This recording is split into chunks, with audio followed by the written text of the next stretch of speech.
Hi, this is Connie Smith with OSU Extension in Fairfield County. Terese Houle is with me today. She was a part of the 2019 Master Gardener class, and I wanted to bring her in because you are quite a gardener. Over the past few years, you've really expanded your garden, but you went on and you told us, I just grow everything from seed. So I asked you to bring your garden journal in, and I'm looking through your garden journal, and I see in March, you're going to start talking about peppers and tomatoes on March the 12th. Yes.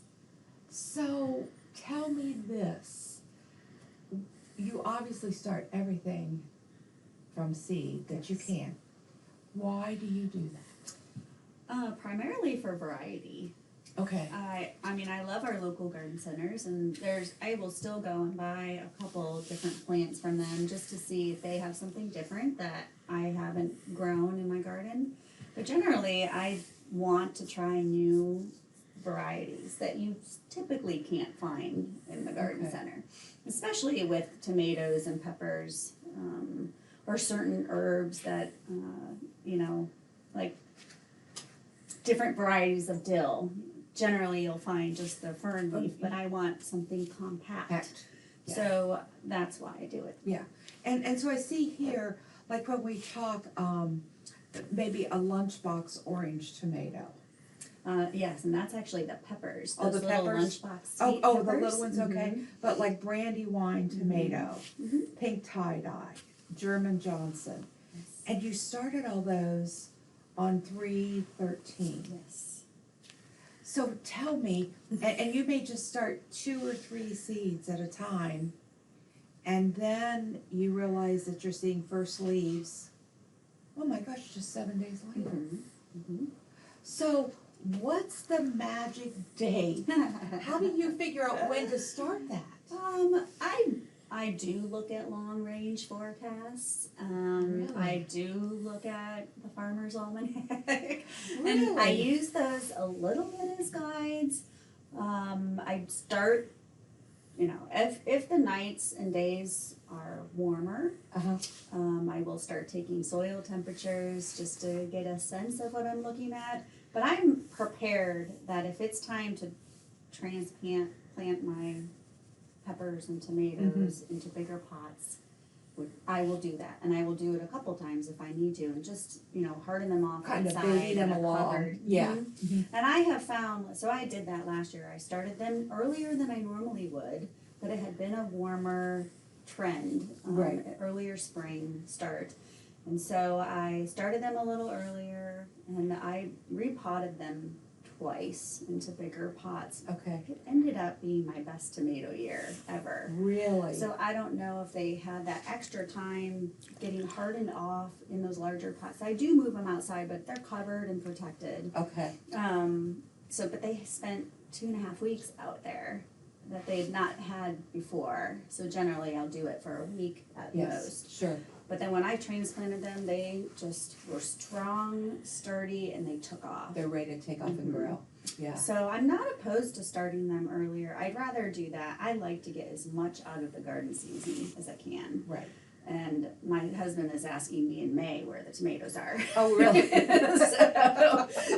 So he's ready. He's really ready. He doesn't quite get this part. Yeah, he doesn't quite get. But now we all know, like you have here, 2019, March the 9th, you start lettuces in raised bed. Well, you do that because they're cold crops. They can take that.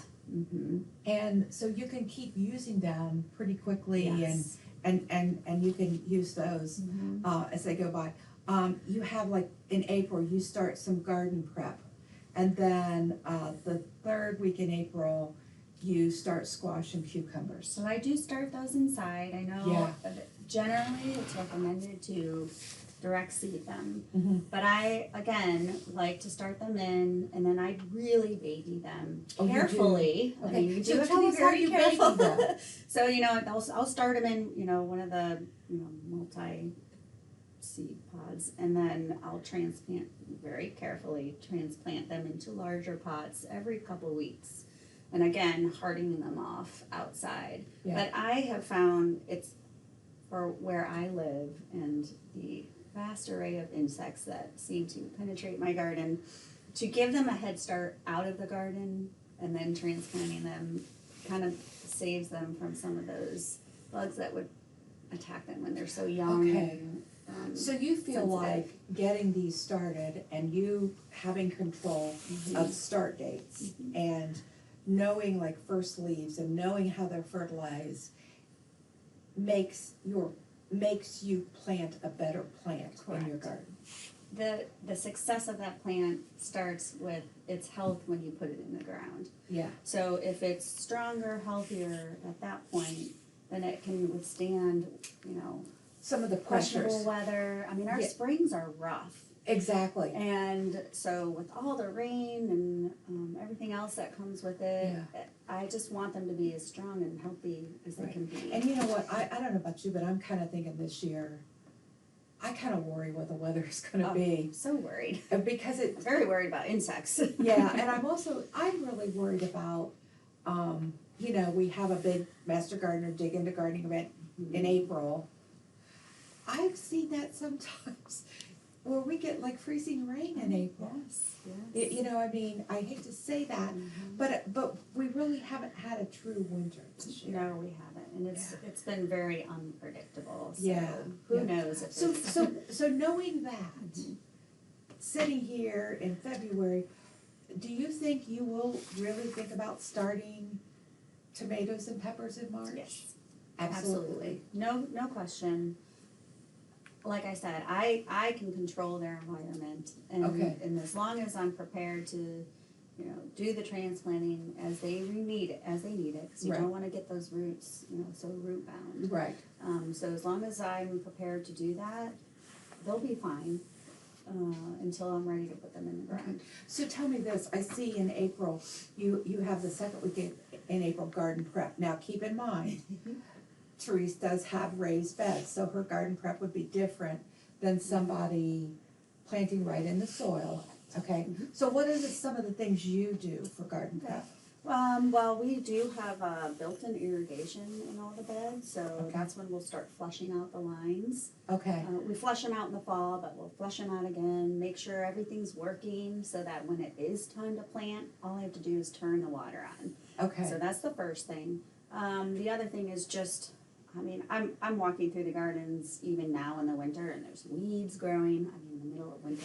yes, yeah. Green weeds. Yeah, So I'm already thinking like, okay, when it dries out a little bit, I have to go pull those before they really take root. But that will be part of it. I do a very light tilling. I hate to even say tilling. I usually just take a rake and kind of just rake kinda it, rake loosen everything the up, soil, and then I will top it off with some organic, matter. So either leaf mulch or something, Yeah. just to kind of get that going. and I think a big benefit for you too is that irrigation system, because we all know if Mother Nature doesn't provide us water, you need to get water somehow. And I hope you learned in Master Gardener class, the best thing to do is water from the bottom Yes. and not over the top Correct. to kind of inhibit some of those disease pressures. So those slow drip, Mhm. systems that are out there, they've worked great for me, and it prevents the foliage from getting too wet. Yeah. So, So give us a little hint, what you do, you're in the Hocking Hills. What do you do to prevent critters? oh, well, if you see the pictures of my garden, you'll see I have a fortress built. So that keeps the deer out, and thankfully we've got plenty of apple trees for them to feed on. Okay, yeah, So, yeah. so they tend to stay away from the garden. On the outside, the perimeter of the garden, it is surrounded by beds, and that's where I have my garlic, my onion, things that they don't want really anything like. to do with. Yeah, Although it's been said they don't like sunflowers, yet they ate every single one of my sunflowers last year. But the deer are what the deer are. My biggest pest are the insects. Yeah. And every year it's something different. it's something different. Mhm. Yeah, but at least you have the ability to scout, and I notice even on some of your, some of your garden journal edits here, you have, insect pressures, where you talk about, well, for instance, this pepper, you said it took too long to ripen, but it was disease resistant. So a lot of different things like that you, you note that disease resistance, and for some of us who are buying, like at the local box store, sometimes you don't always get that. No, to me, that's the other thing. That's why I like to buy and start from seed, because Okay. I am very specific. Again, where we live is, like, I wake up every morning, it could be a drought, and I still have a ton of dew everywhere. Like, you take a hike in our grass and your feet are gonna be soaked. Okay, So that comes with disease pressure. absolutely. Early blight, powdery mildew. So I have to be really careful. While I would love to buy all heirlooms, they don't come with disease resistance. Yeah, So I will, really search for those varieties that offer me a little bit of resistance. okay, sure. I know that sometimes I might have to fight that. So I like to record, yes, what the disease resistance is, and then on my notes at the end of the season, I'll say successful or not. Exactly. Well, So- you've even got them rated with stars, Yes. yeah, so. So I know that now, as yesterday I was searching through all my catalogs, said, okay, which one of these do I want to grow again? The 5 stars. Okay. They're 5-star because they had excellent flavor, great disease resistance, performed very well in those, Yeah. our growing conditions. So do you ever look at this and you say, like if we get to your germination chart and starting from seed, do you ever throw a variety out Oh, yes. because they don't germinate well? Yes. So I love ground cherries. I don't know if you've had those, but they are just so delicious. And I have tried 3 years in a row unsuccessfully to start them from seed. They take a long time to germinate, Okay, and they do require like the perfect temperature, which of course doesn't match any of the other okay, sure. growing temperature requirements for the other plants. So that's just one that I order a few plugs, Yeah. from a company, and then I plan on that way. Because for 3 years in a row, Well, you It's can't, not- you know what you yes, can do, you know your correct. limitations, yeah. Yep, there's some tomato varieties that just, in my environment, they do not do well. And I just have to stop trying Yeah. to grow them. Absolutely. Well, there's so many varieties out there, Mhm. and with starting your own seeds, you get the best of both worlds. Correct, Yeah. yes. And peppers, my husband and I are big pepper Uh-huh. fans, and so you just don't get the variety in the garden Right. center. Right. So going through a seed company gives you everything. You get green, yellow, and red. Every single Yeah, color absolutely. and heat rating. Yeah, So- absolutely, absolutely. Gosh, it has been so much fun to have our master gardener, Terese Houle, with me today. And we talk a little bit about seed starting and why it's important and how you can get started. I hope you'll join us again for more in the garden with the Fairfield County Master Gardeners.